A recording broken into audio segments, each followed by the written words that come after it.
And we are live. This is Value After Hours. I'm Tobias Carlisle, joined as always by my co-host Jake Taylor. Our special guest today is Tom Morgan. Um, The Tom the Morgan. Tom Morgan. It's difficult to get my hands around what we're going to talk about, Tom. I might even just throw to you right off the bat. We saw you on I saw you on the your SON conference, um, which was discussing some of McGilchrist's work on the divided brain. You referenced Joseph Campbell. And I thought it was fascinating. So I we're think going to get you Tom here to didn't. talk about I it. think maybe we met in maybe it was even 2019 or maybe 21, but at Capital Camp, and I think we sat next to each other and ate dinner and had a interesting conversation.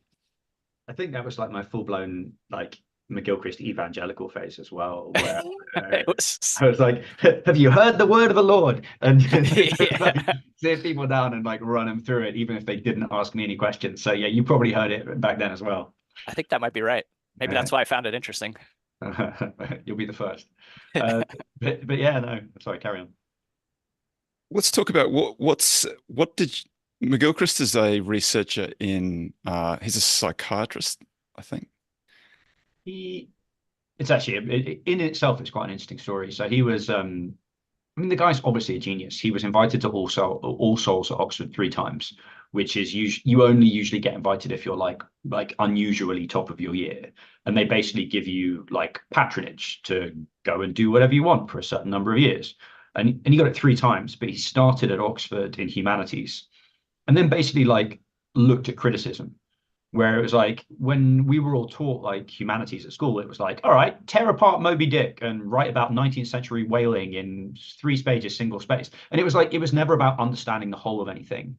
And he then got so interested in the structure of the human brain, he became a practicing psychiatrist and then a professor of neuroimaging. But I think he's like 70 odd now, and he spent his entire life on the structure of the brain's hemispheres.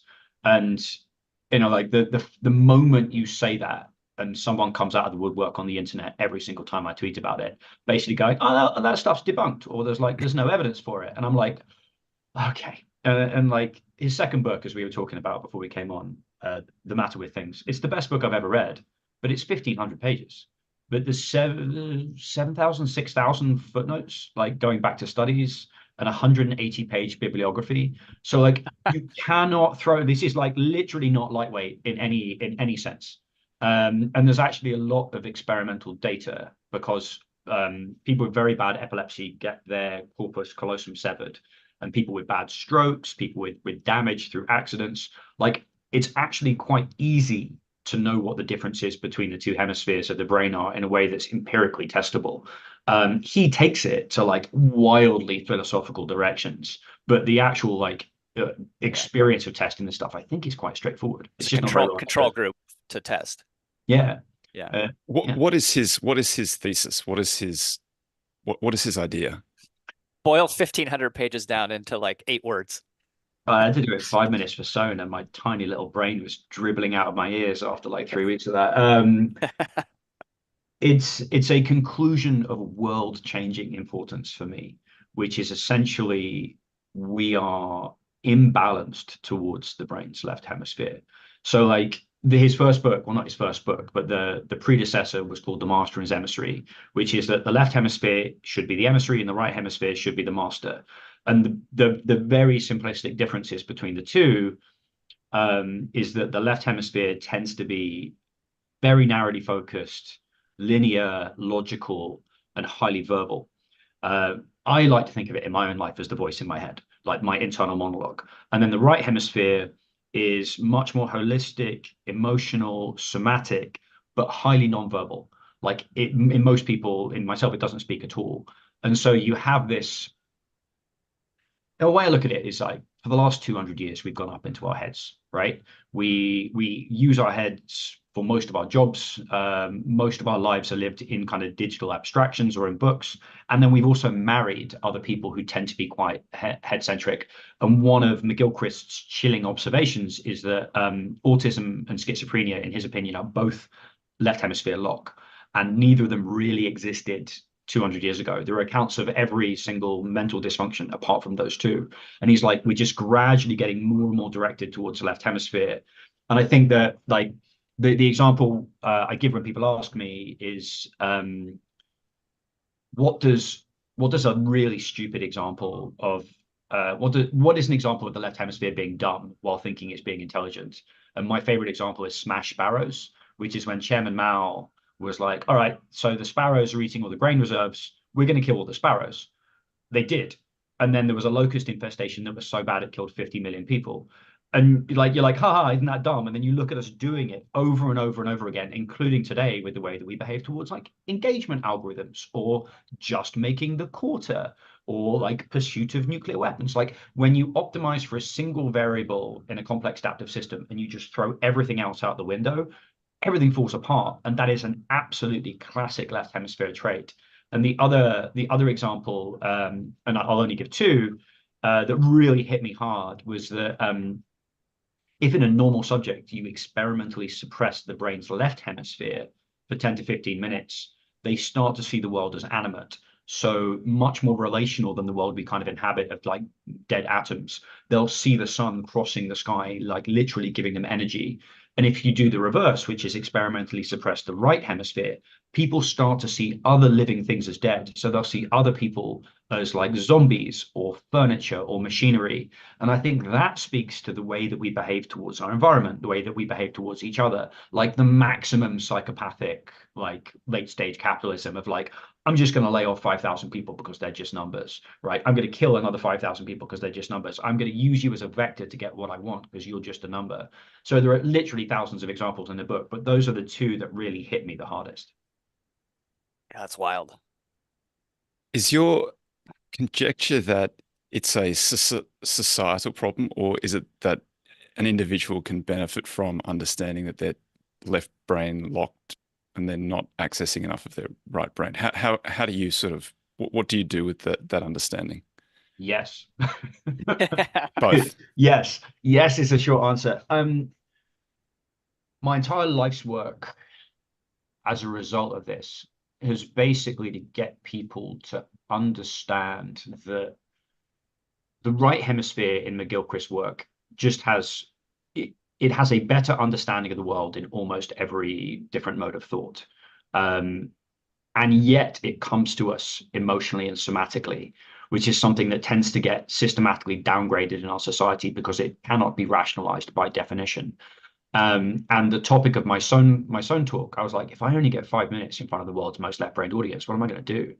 And it's this concept of attractors that if we are left brain locked, we are more disconnected from our environment, which is normal. Which is if you talk to any other indigenous culture, they look at us as we're like massive weirdos. And you know, animism has been like foundational to every single human culture, or most other 99% of human cultures before us. So we're the only ones that regard ourselves as separate from the world. So what follows from that is you need to take, I think the impulse of curiosity is the one thing I focus on a lot more seriously. I'm not saying burn your life down to go and be a breakdancer, right? Like it's not about making like really stupid impulsive decisions. It's just understanding that those emotional and somatic impulses may come with a higher degree of intelligence that our society has really acknowledged yet. So Tom, how do you then separate kind of Kahneman's system one versus system two thinking? Oh, am I glad you asked that question. McGilchrist does the world's politest destruction of the Kahneman system in book 2 of The Matter with Things. And when you think about it, like, I'm sure Kahneman's done a lot of really useful stuff, but one, based on the Hawking Index, no one's actually finished thinking fast and slow, right? Find me someone that's finished it. And two, like, it's actually meaningless. So what he's saying is like, okay, system one is like quick and dirty and it's often wrong. And system two is if you think about stuff, it'll be better. And you're like, no, like, so if you show a chessboard to a grandmaster and it relates to a game of chess, and then you take the board away, the chess grandmaster can reassemble the board from memory. But if you make it a random configuration, they have no advantage over a novice, right? Their intuitive recognition of that pattern is really, really high. In the same way that if my intuitive database is really, really rich, my quote unquote system one intuition is going to be incredibly good But if I have no experience in that field, my intuition is going to be incredibly bad. But conversely, system two, if you get, and this is incredibly applicable to investing, particularly the really experienced investors I've spoken to and work with. If you ask intuitive people to put a rational framework around their process, it can destroy their process. Like, it's not just weaker, it can actually destroy their process. And like, my favorite example is the cliche about Soros's back pain, right? Where basically like Soros's son like outs him to the Irish Times, basically being like, yeah, my dad gives all these really clever like left hemispheric justifications for why he's done what he's done, but actually it's because his back hurts when his portfolio is positioned badly. And that there's like a lot of interesting depth to that idea.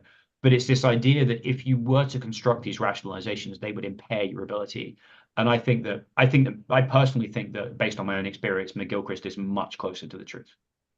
Do you In think that you your can fine tune that? Like with, can you get feedback on that intuition and then fine tune it? Like, is there ways that we can actively work on making our intuition better? Yes. This has kind of been like the focus of my work for the last 3 or 4 years. Some of it's like blindingly obvious. I wrote an article about Buffett on this actually. Like, you need more experience, right? So like, this would take like a month to explain because it took me like a month to understand. But all you need to learn is that like the world is so complex, learning rules, particularly in like really fast changing environments, doesn't really help. What helps is having a really large database of stories and situations. So if you're constantly reading case studies, right, of situations, you're not learning it to learn like the overarching rule around, the 10 key points of all of these 50 case studies. You're learning all the different fragments of situations that can show up in the world to make your database really rich. Then in any experiential context, you have to fail a lot. One of my friends is a hedge fund manager and a phenomenal one of that. And he's young. He was like, part of the reason I succeed is because I play against people that weren't allowed to fail until they were 30, right? That they're basically, they're probably just people that got heads 10 times in a row. And as a result, they have no conception of failure. Whereas to build intuition, you need to be failing incredibly regularly to get accurate feedback for that intuition. So you need to get a lot of experience, like obvi, and you need to be failing a lot. I think that's less obvious. Stage three is you need to upgrade or at least learn how to interpret the intuitive signals when they come back, right? So you have this huge reservoir of information, and then something's going to get surfaced to you emotionally or somatically when it triggers that intuition. But how do you know it's the right thing? Like the deep thing about the Soros anecdote isn't about the back pain. It's that when he got back pain, he knew it was about his portfolio, right? He didn't think it was because he was hungover or like he'd done too many squats or whatever it was, right? Like he made that connection. And so like when we talk about landing the plane in practicality, the thing that I find most useful here, one of the ideas is this concept of emotional granularity. Something I try and teach my kids as well and mostly fail. So basically, they found that, well, this guy, Eugene Genlin, found that they could tell whether people were going to get out of therapy within the first session. And it was based on the quality with which they could describe their own emotional state. So like, I'm British, I'm either happy or sad, right? I have 2 words for my emotions. But if you have 1,000 words for your emotions, you can close your feedbacks really fast, but you'll also know your intuitive triggers when they come through. So like literally trying to like using an emotions wheel above your desk and trying to be like, all right, I don't just feel disappointed right now. I feel X word, right? Like I don't just feel angry right now. I feel that. And getting more and more granular means when you're served a sensation by your subconscious in an intuitively relevant situation, you can interpret that and then bring that to bear in your life and in the markets. I liked in the Sloan speech you made that reference to Soros and Druckenmiller, and you said they're examples of successful sort of intuitive. They're known for their intuition, and I think it's interesting because whenever Druckenmiller is interviewed, he gives a rational, logical explanation for what is about to happen, and then he just goes away and completely fades what he just said, and he's very well known for doing it. Yeah. Well, there's a bigger point there, which is that there's one of my favorite studies is on 30 years of wisdom research, and of the big 5 character traits, they found the one that had the closest association was openness. And you're like, okay, well, obviously, but age and intelligence didn't correlate with wisdom. And wisdom for me is the thing worth having, right? Wisdom is basically how effectively do you navigate the world? Do you put in the minimum amount of energy for the maximum amount of effort? And the thing I like to say is that the opposite of wisdom is anxiety. When you're basically deploying all this useless like energy and attention to stuff that just doesn't matter. And imagine if you can go through your life all the time knowing what was most important at any one moment. That would be the world's most ludicrous superpower. And indeed it is. Like all the research that these guys put through found that wisdom correlates with hedonic happiness, how good you actually feel, and eudaimonic happiness, like how much you're growing.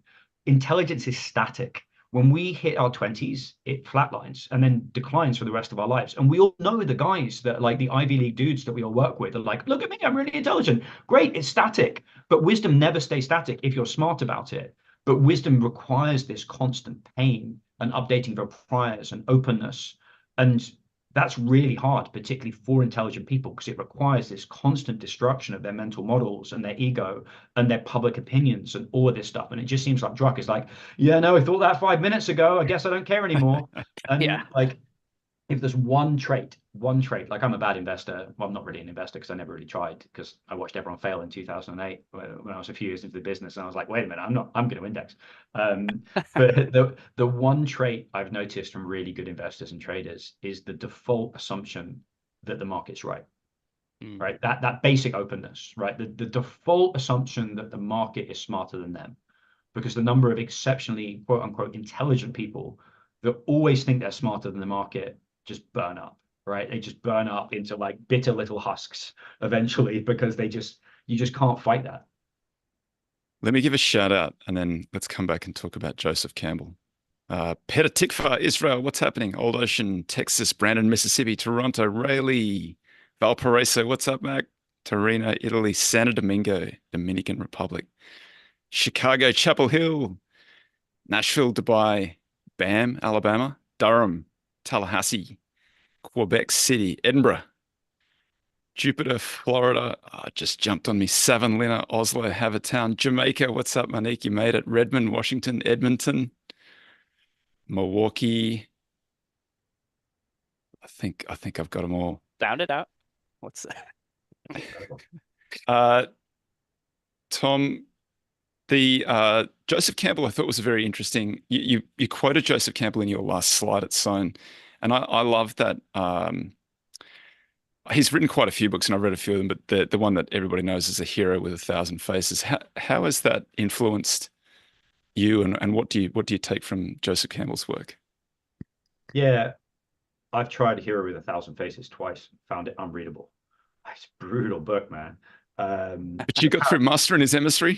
Yeah. No, for whatever reason, I can get through that one. So I think you got to get through. There's a part at the start of my Hero with a Thousand Faces. Once you punch through that first third, where he's just talking about the meaning of it all, and then you get into him actually describing the hero's journey, I think it gets vastly better at that point. Oh, maybe I should stick with it. Yeah, I've read The Power of Myth multiple times, and I think that because it's a dialogue and it's like the end of his life and the end of his career when he's like, guys, this is what it all means. Like I feel like that might be the one to read. Yeah, the Theory of a Thousand Faces, like here's all the ingredients of the soup, and I was like, I don't want all the ingredients of the soup. I just want to eat the soup. Yeah, and that is the soup. Myth is the ultimate information alpha. It's sitting right in front of our faces, and everyone ignores it because they think it's fantasy and about orcs and fairies. And I'm like, no, it's brilliant. The idea that I've been trying to incept these people with for the longest time is this idea of hidden forces, right? That there are hidden forces at play in the world, and those forces are often encoded in story. And as a result, we tell the story in order to describe those forces. And then when you've deviated from the correct path that those forces show you, the myth is aimed at getting you back on track. So this can be like hyper obvious. One story I like to tell is about the Moken tribe in the Indian Ocean. That they basically had a story that when the water recedes, the ground shakes, and the cicadas stop singing, go to high ground. They were the only people that survived on that island during the Indian Ocean tsunami in 2004. So they were like, here's this pattern. When you see this pattern happen again, start running. Right. And that's like a hyper rationalist example of a myth encoding real world information. And people are like, oh, the locals tell this dumb story. It's like, well, they all seem to be running in that direction. Maybe you should be running in that direction too. Right. Like that's like a straightforward example. I think that there's a guy called Brett Anderson who wrote this unbelievable essay and YouTube series called Intimations of a New World View. And he introduced me to this idea that I'd been mulling for years, that the hero's journey describes a phase change in a complex adaptive system. So basically, we saw how people grew in this nonlinear way, how the world complexifies in this nonlinear way. And then we told a story that conforms to this really quite rigid, like 17 like stage process to describe how to go through the process of individual change in an optimal way. But because it's fractal, it also describes how society changes. So it's like, yes, of course, this is the ubiquitous human story because it's how you change well. It's how you adapt well. And the profundity of that just never stops hitting me because it's also like these forces are hidden. How you align with these forces of change are fundamentally hidden because they also relate to these attractors in life that most of contemporary science says don't exist, but yet we intrinsically know do. Maybe explain some of your own personal story and how that aligns with this hero's journey. Because I find, Yeah. I mean, I think we've talked about it before, but I find it to be like, it takes something and makes it very tangible. Yeah. So I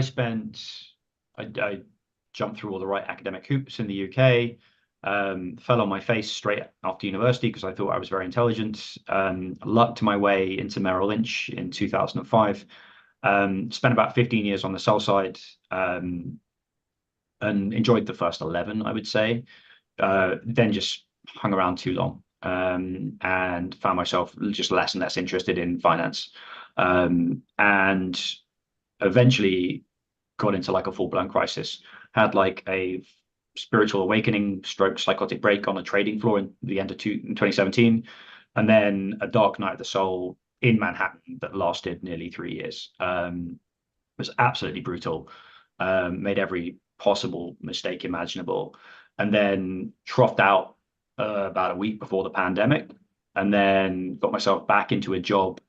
But over the next few months, I started writing about my experiences in the abyss, but also finance as well.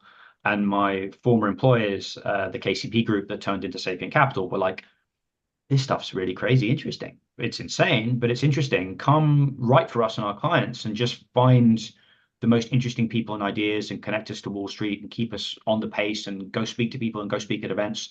Basically, I was paid to follow my curiosity. And let's back up for a second. You asked me to relate this to the hero's journey. So like the best version of the hero's journey in contemporary media that I've found is The Matrix, because everyone's seen it because it's bloody brilliant. So you basically have Thomas Anderson in his cubicle, and but he's always got this sense that something's not quite right, that there's cognitive dissonance, which I actually think a lot of us have at the moment with this idea that we're more disconnected than we need to be from the world, the whole left hemisphere lock idea from McGilchrist. And then basically he has this this message on his computer saying, follow the white rabbit. That represents the call of curiosity, which tends to come from the archetypal feminine. It's this call towards creative, but it's somatic and it's emotional. It's not rational because it's coming from the right hemisphere, the quote unquote feminine, right? So he rejects it. He's like, this all sounds lunatic. He goes back to his job. The agents then find him, they interrogate him, and then he gets forced into a crisis. For me, that was a health crisis. That like my body and brain started breaking down because I was just in a toxic professional environment, not a toxic as in toxic people, just a place where I wasn't growing anymore, and I wasn't respecting my curiosity. Then Neo has the famous red blue pill moment where he has to make a voluntary decision whether he leaves. I left my job, ended up making a whole bunch of other crazy decisions, but then your whole world comes apart. And the significance of the world coming apart within this context is effectively the left hemisphere has to learn that it's not driving the bus, that the forces that you can define as your curiosity or emergence or a bajillion different very confusing things are actually a better guide of your future growth. The Tao, as we were talking about earlier, is a better guide of your future growth than you are, and you should be working alongside it. But your ego will rather kill you than accept that in a lot of situations. And so you go into this very prolonged agony where your ego and your soul, for want of a better term, kind of fight it out. And that's Neo against Agent Smith. It's this force of conformity. It's the guy in a suit with a generic name that just wants you to be like everyone else and to not follow your bliss. Eventually, in the movie, Neo has a death and rebirth. He's actually killed by Agent Smith. Most people forget that in the movie. Trinity kisses him. He then you literally see a video of his heart starting again on the little monitors. And then he integrates Smith into himself. He doesn't kill him. He integrates his ego, and then he becomes the one. He becomes a fully integrated human being with all these amazing psychic powers and stuff. That is basically what happened, where again, the hero's journey can sound massively grandiose. There was a lot of crying in the shower with mine. It's not. It's not always pretty. There is nothing heroic about it. The reason why it's called the hero's journey is it's just this is how you do this the best way. And we held up the people that had done it the best way. But for me, the integration stage was when I was in crisis. I was like, finance is meaningless, full of immoral people, which is not true. But what I did was I rejected all the gifts that I'd got good at on the sell side. Whereas what I do now is I enjoy communicating complex things, hopefully reasonably quickly, to people with not a lot of time. And I enjoy following my curiosity and reading about meaningful things, but also communicating information to people that I think is going to help them. And I did that a little bit on the sell side, but now the stuff I read and write about, I really care about. So what I'm doing is I'm using these skills in service of something I really care about. I'm using my left hemisphere in service of the right, which is the correct arrangement. But the payoff on that, or at least the rub, is that you have to then follow this relatively uncertain path because you have to be so open and because you have to be so flexible. And so it's not always clear what you're doing next. But that openness and that flexibility relates back to what we were saying about drug. Does that make sense? Yeah, totally. I got goosebumps a couple different times during that. I took from the hero's journey that you have some unfulfilled potential, and the way that various myths help you is that they take you into this fantastical realm where you battle against these dragons and monsters that represent your the hobgoblins that you face in your ordinary life dressed as a different way. And then you defeat them in this magical realm, and you come back to the ordinary realm where you're now equipped to deal. And that's the integration, I think, that you talk about a little bit. I was wondering, how did you find having, gone into the desert and had your purification and then come back out and then gone straight into COVID lockdown? Did you feel like you were, many people found that a very traumatic experience. Did you find that you were better equipped to deal with it because you'd sort of already just gone through that process? Oh man, I had the best COVID ever. It sounds so awful to tell that. My wife's a news anchor, and she was sitting there trying to broadcast from our dining room with a 15-month-old baby, and I was just loving life because my whole world had fallen apart 3 years prior, and I was like, oh, welcome guys, this is what it feels like. Total professional uncertainty, no idea what you're doing with your life, total chaos, psychic damage. Here it is, guys, come on in, the water's horrible. And so there was sort of a schadenfreude to it, but actually less nastily. I ended up getting bailed out of more than 2 years of psychotic treatment resistant depression, and eventual just basically total human malfunction by ketamine, which is something. It is an amazing story. I'm happy to talk to anyone that's listening about it. But what had happened as a result of more than 2 years of being relentlessly kicked in the nuts and major mental illness was that I couldn't really speak anymore. I had no idea what I believed. I had no confidence to say it, and I couldn't really use my voice. And the me pre-crisis has been pretty close to the me now, which is I'd often speak a lot more bullshit, but I was kind of reasonably articulate and confident, and I went to a stage where I couldn't speak at all. And so I had this job directly during COVID, which wasn't the KCP job that I loved. It was, to be quite honest, for me, a relatively meaningless finance job, but I had to do 300 pitches over 11 months. So I was just pitching. And because I wasn't doing it in someone's office, they couldn't see the sweat stains, right? They couldn't see the beads running down my face. They couldn't see how badly I was shaking. And so I got a boot camp to get me back on my feet. Like I had to do all my certification exams. Like I basically got like a really gentle reintroduction to the world from my bedroom, which I think was like if I'd had to go into an office and put on my suit and pretend to be a functioning human being, that would have gone really badly. And I think I could have been laid off as soon as like a couple of weeks afterwards. So it was a real mercy for me. Like, yeah, it kind of makes me feel a little bit guilty to say that. On the on that right side of the brain and the more intuitive side, I assume that you've read some of like Rene Girard's work on memetics, and you know, it has these things that it wants, but maybe that's influenced often by the things around us that other people want. Like we're a mimetic species. Anything that you do or think about there to make sure that the pole that is coming out that you're listening to are things that you are healthy for you and maybe not pulling you in bad directions, which you do see sometimes in mimetics. Yeah, curiosity for the sake of curiosity is not necessarily an unalloyed good. It can lead you off cliffs. There's a really wild idea that is maybe worth like these slightly involved introduction, which is that science is increasingly finding that the universe trends towards complexity. And the definition of complexity is something that has very differentiated parts that are very integrated into the whole. So that almost seems like a paradox, right? But if you think about your body, how many parts of your body can you name? From the cells to the bones, like how many can you name? How long would it take you? Like I've got no idea, like thousands, right? Like tens of thousands. But yet here we are, completely seamlessly, right? So we are highly complex. The human brain is the most complex thing in the known universe, right? And when you think about like where you need to be going in life, the reason why I concluded with my favorite Joseph Campbell quote, which is follow your bliss and doors will open where only there were walls. There's two components to the pursuit of curiosity. The first of which I think is relatively well understood and conceptualized by us, which is like, do stuff that evolves you into that niche of differentiation. There will be things that Jake can do that bore other people to tears. There are things you're interested in that makes your wife think you are a crazy person. There are, you know, you can do that one is things. true. That one hits home. Same for all of us. But there'll be things that you can do that other people would rather stick pins in their eyes than do, right? And actually, I believe that the more you pursue those things, the more differentiated that thing becomes, the more time you can dedicate to it. But, and this is like a catastrophically huge but that is not accepted in our society for lots of different reasons.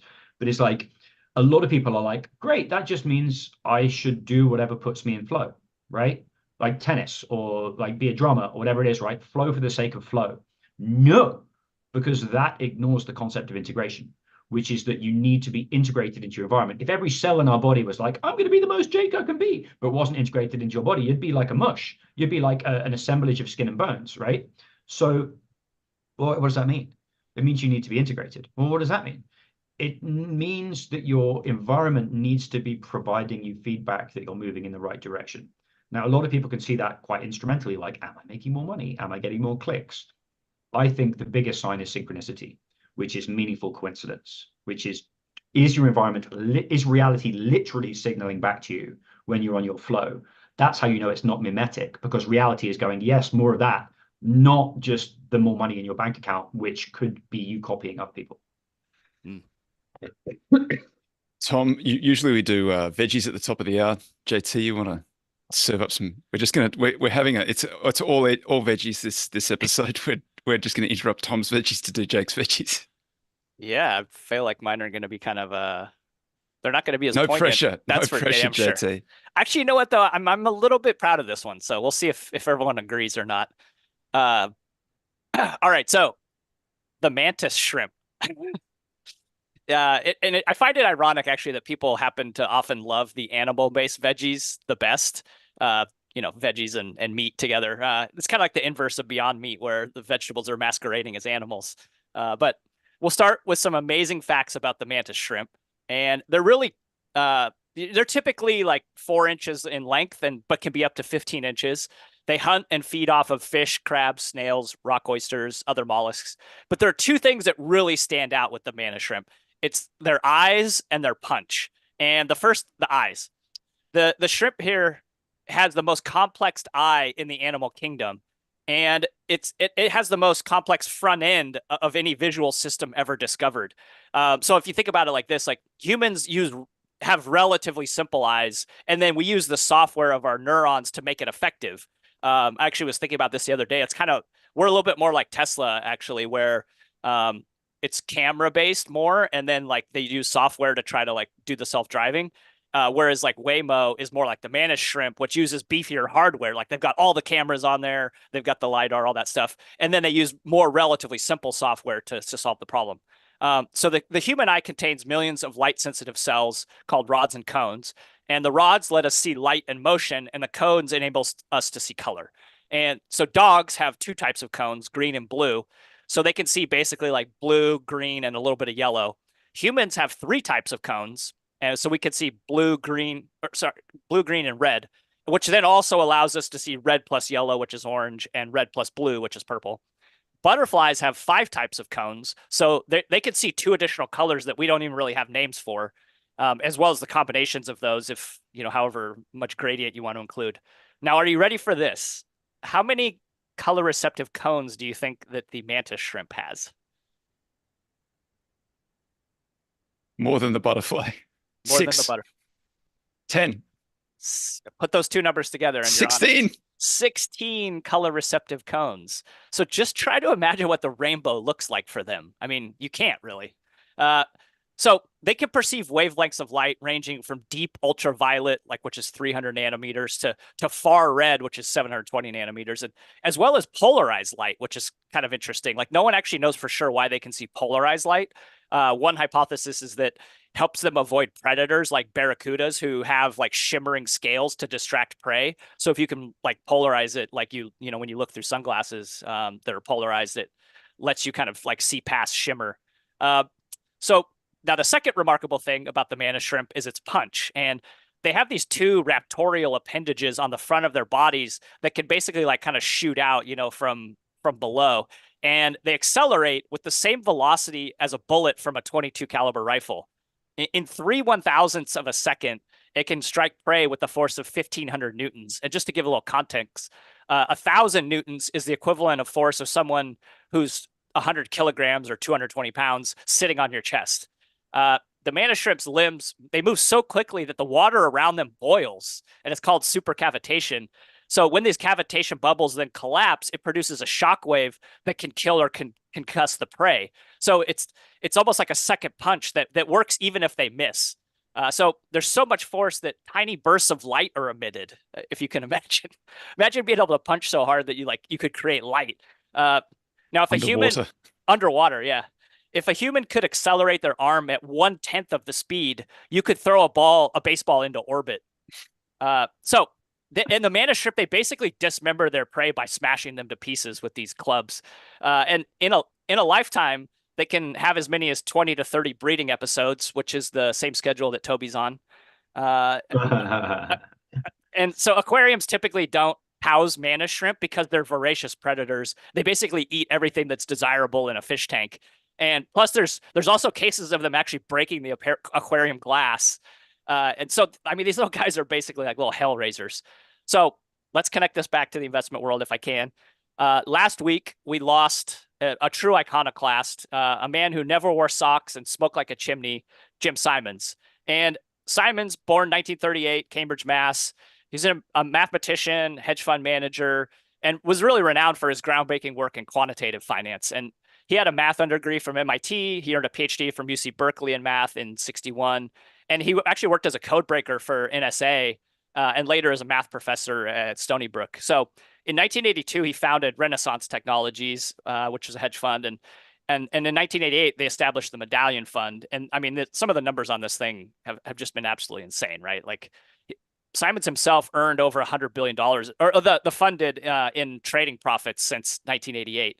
And it translated into supposedly a 66% average gross annual return and like 39 net between 1988 and 2018. I mean, just numbers you can't even hardly fathom, right?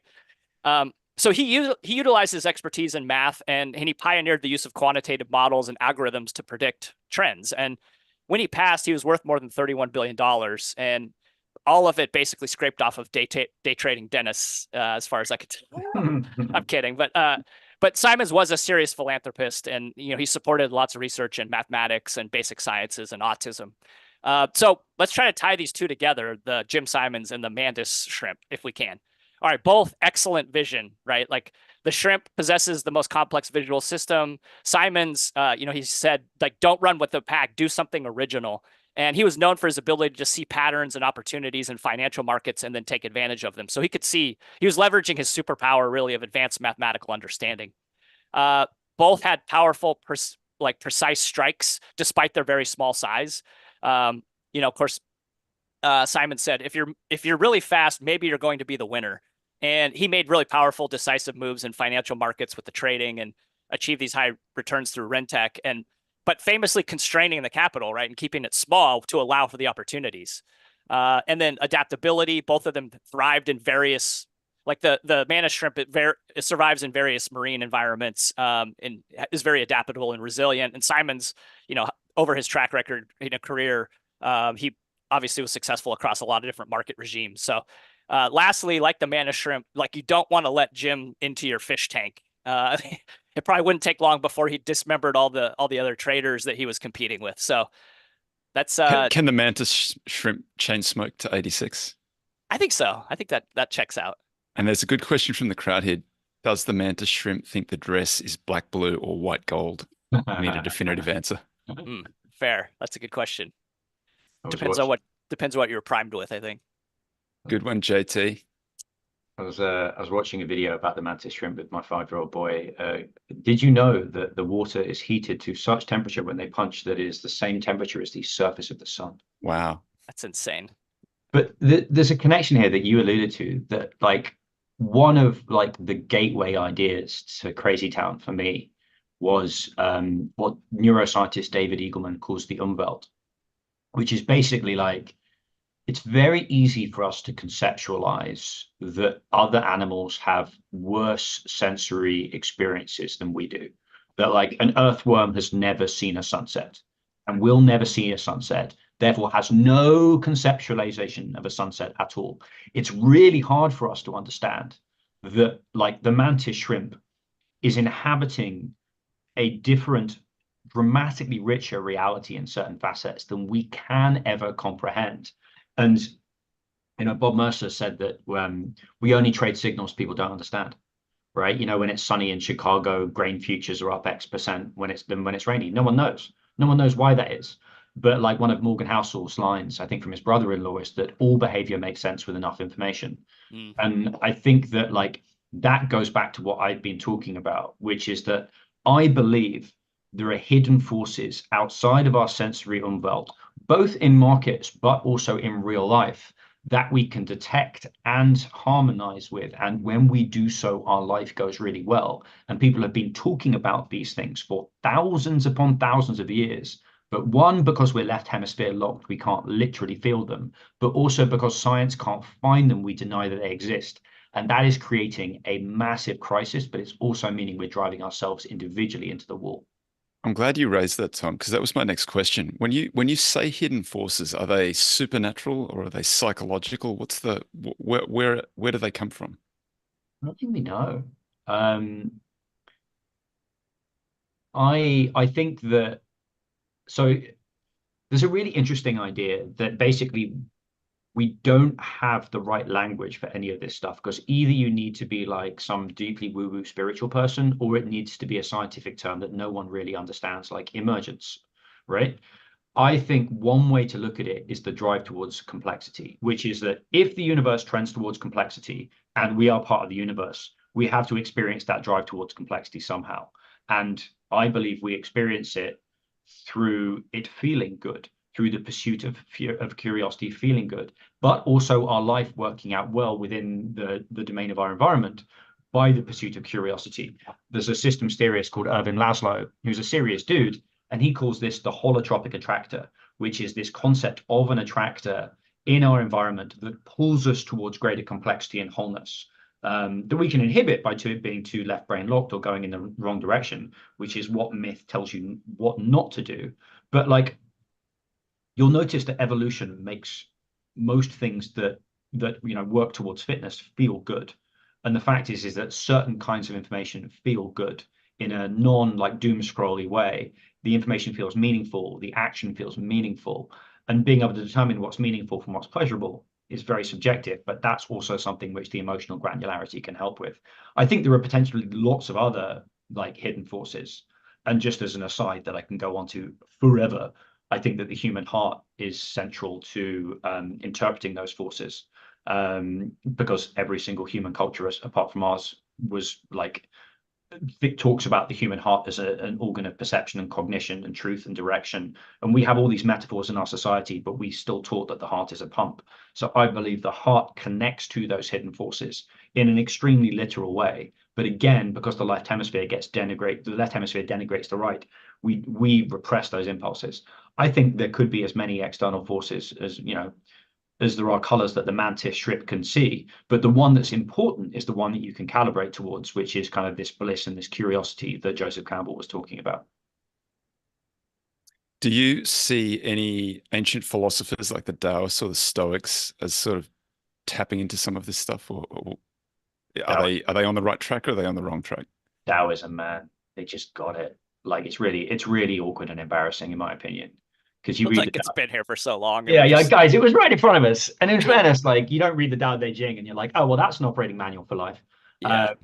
There's a good book called Trying Not to Try by a guy called Ed Slingerland. And he was on Jim O'Shaughnessy's podcast, actually. And he just writes the Tao Te Ching for like Westerners. It was like, this is what it means. But the reason why it's so brilliant is that like one of the defining concepts of Taoism is Wu Wei, right? Which is effortless action. But again, like do you see what I'm saying here, right? It's this paradoxical motion where it's like, okay, so if your right hemisphere was going to lead your left, what would that be like in your life? It would be you constantly in a state of pseudo surrender to forces outside of you that were more intelligent than you.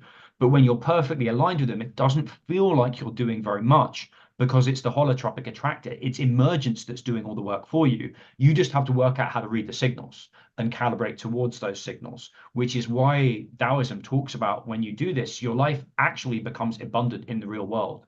This isn't like an afterlife philosophy. It's like, nah, if you can work out how to orient towards this thing, whatever it is, the Tao, this constant force towards novelty, your life's going to go great. And I'm like, well, what is that? But everything we've just been talking about. Can you break down holotropic attractor? What does it mean? A tropism is a direction, I think, and holism just means holism. So it's a directional force towards holism. So it's like evolution is always acting on you to draw you towards psychological wholeness, like personal evolution, but also the evolution of your own niche. That like, why does a shark look like a shark? Why does a dolphin look like a dolphin? Because it's evolved to occupy a niche that like it's highly fitted for that niche. Like, is a great white shark adapted for its niche? Well, if you drop it in the Sahara Desert, it isn't adapted, right? So you are adapting constantly towards a Jake-shaped niche. That like if you're a great white shark, there's probably only one niche for you, and it's the same for all great white sharks. But we are so complex and differentiated to each other that the Jake-shaped niche is like really very, very specific. And there's this constant attractor. And very weird too. I'm gonna guess. Well, you got the beauty of this is you do get licensed to be mega weird because you're like, well, if I'm interested in something no one else is interested in, you're like, great. And if it's working out in an integrated fashion, you're seeing the synchronicities, even better. Keep on keeping on, because that's your niche, and that's the point of the holotropic attractor, which again is just like a slightly pretentious way of talking about following your bliss, right? But people like it when you can say things like holotropic attractor, because then you don't need to use speaking to your left brain, right? Yeah, right. This is where I think the world is going in all of this place, and this is what my new company is doing, which is like you can't have cringy spiritual videos about this stuff because it's no longer the domain of cringiness. One of the main problems of myth is that people think that they're fake, right? That people are like, these don't apply to real life because they're about orcs. And you're like, no, like these were just a way that we managed to communicate these patterns that apply to your life. Let's take the inverse. The other most popular myth, apart from the hero's journey, appears to be careful what you wish for, which is when you screw this up, which is when your ego takes control of your direction because it wants what it wants. But the ego is the left hemisphere and it knows nothing. It knows absolutely nothing. So what it does is King Midas, which is like, I just want the gold, right? I want the gold and I'll be happy. And it turns everything else to gold. And that's Smash Sparrows over again, right? It's like, I just want one abstract thing, and then everything alive in your life goes dead. So like that's when you can be at your absolute dumbest within this context, which is you target an abstract variable. That's Is who that has. yeah, go Sorry, ahead. I was going to say there are some great lines in that. The Tao and its power, the way and its power, where he says one of the problems with humanity is we like to cut up the world, so we use our words to cut things up, and then we label things. And it's funny that it comes from what's the movie where they make the underground rock from their basement, Wayne's World, where he says, I think it's Kierkegaard. Isn't it Kierkegaard? He says, if you label me, you negate me. And it's funny the way that like it's a complete throwaway line joke in that, but it's kind of true. And I think that's what the Taoists were getting at. Like the moment that you give something a name, you sort of stop thinking about what it actually is, and now you've categorized it by that name. And I wonder if we do that a little bit too much, certainly in finance, chopping up a whole lot of things that are Identity continuous. politics. Yeah, absolutely. What does the left hemisphere do? Categorizes, separates, makes abstract language on things, and then eventually you take the word for the thing itself, and you don't live in the real world, you live in the abstractions. Yeah. And it makes you sick, it makes you really sick. Tom, I want to make sure that we also get to, just because this is a very selfish thing, but I just want to hear, what does AI then mean for integrating all of this, and what does it mean for humans, and what we might still continue to be good at? AI doesn't have a heart. So like I think of the heart as a means of determining relevance. Type into ChatGPT, what should Jake do with the rest of his life? I'm scared too. What was he going to say? It'd be like, take exercise and like, it would just be meaninglessly generic, right? Because AI is not connected to the holotropic attractor. It has no sense of it. AI can spot patterns, and AI is brilliant at 1,000 different things, but it has no means of determining relevance. One of the examples I think of is so Pixar doesn't animate faces. You ever notice this if you watch Pixar movies with your kid? Like we have the ability to do photorealistic animation of anything, and yet we don't do faces. Why? Because the human face is so staggeringly complex that if you screw up even a little bit, you hit the uncanny valley and it looks really weird and it's so distracting you can't even look at it. Highly autistic people, left brain locked, can't look you in the eyes because the face is throwing off so much information they can't work out what's relevant. They don't have that heart-centeredness intuition to work out what's relevant. But in corporate access terms, investors that get corporate access outperform. And having sat in, God knows, like 1,000 corporate access meetings, I never heard non-public information like discussed in them. People assume it's because it's all non-public information all the way down. I was like, I never heard that, right? All I saw was just like a hyper-intuitive, experienced investor speaking to a CEO and CFO. And you can get so much information from their body language, no matter what they're trying to do, that I think there's alpha in that. Can AI do that? I mean, maybe eventually, but I doubt it, right? Like, it just seems to me that AI cannot determine relevance. It might be able to do it in an investing context, but it's never going to be able to do it in your life. So then would that imply then like leaning into the more intuitive and less into the left brain, which the AI seems AI seems kind of like the left brain, but like the best version of the left brain potentially. Yeah. I mean, Picasso had a great line, which is computers are useless. They can give you only answers.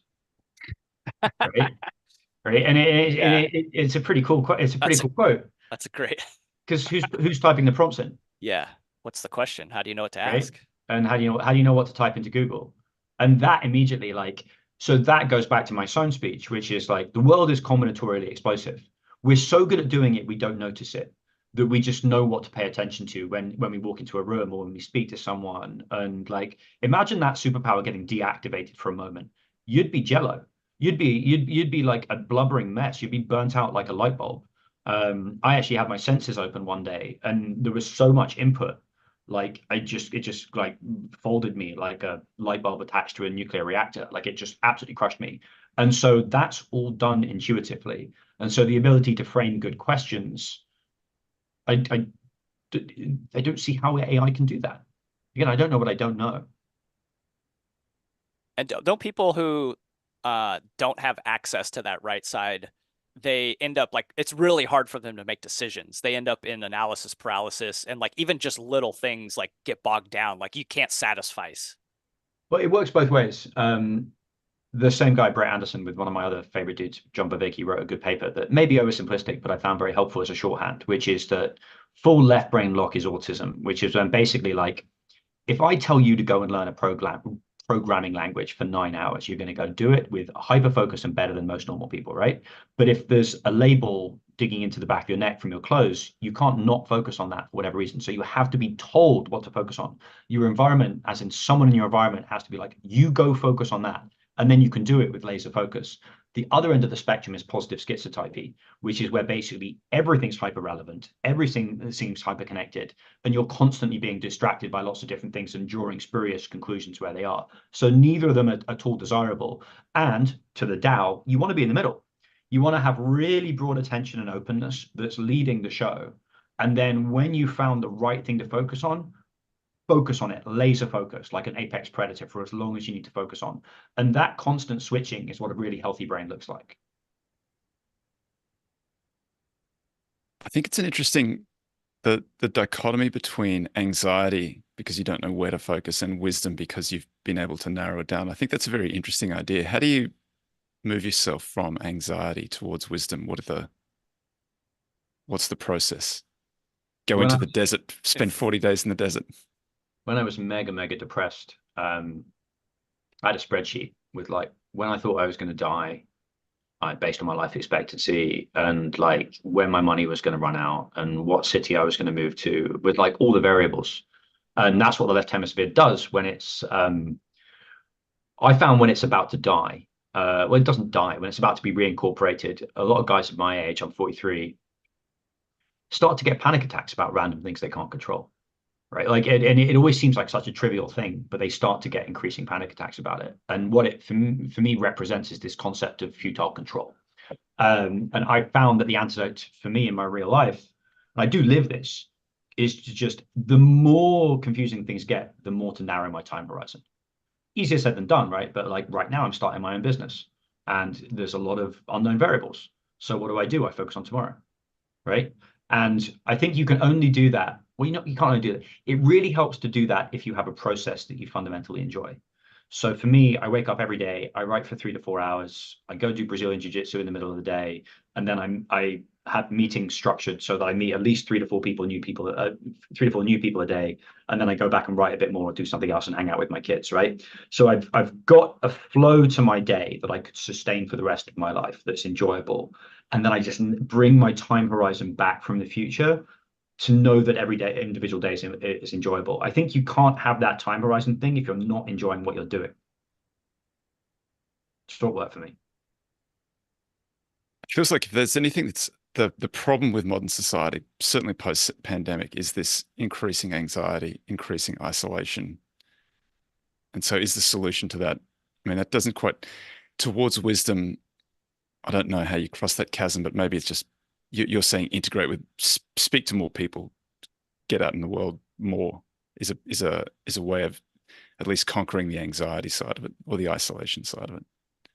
There's probably like an algorithm to that of like explore versus exploit that you would want to tap into. So when you're very early, you probably want to do more exploration, and then once you kind of find what's working, you want to really exploit. Yes, exactly right. And I think that all of this stuff is solved. It's like a solved problem in many ways. We just don't do it, right? Like, yeah, put the phone down.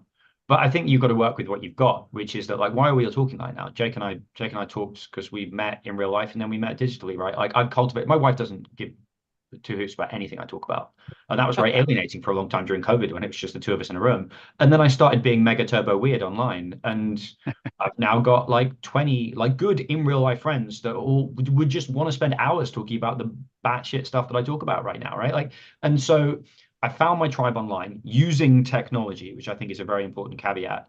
I pursue information that gives me energy, not just like in real life community that's so obvious everyone does it or doesn't do it, depending on what that is, right? Like information brings you connection and excitement. And then I think it's this general conception of if you can bring more right hemispheric practices into your life, you will feel more embedded and at home in the world.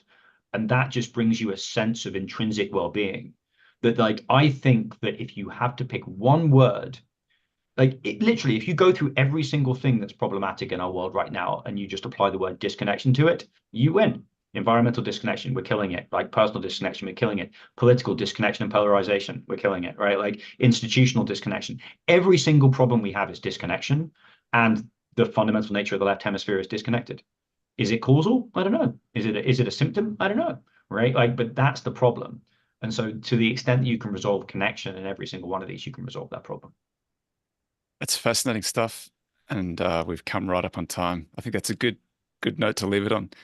Tom, if folks want to get in touch with you or follow along with what you're doing, what's the best way of doing that? Thanks, mate. My Substack is What's Important? ? And I'm at Tom Owen Morgan on Twitter. Wow, Tom, thanks. This was probably one of the more enjoyable shows that I've personally feel like I've been a part of. So this was awesome. Well, Yeah, fascinating chat. Thank you. Tom Morgan, ladies and gentlemen, thanks very much. We'll be back next week, same bat.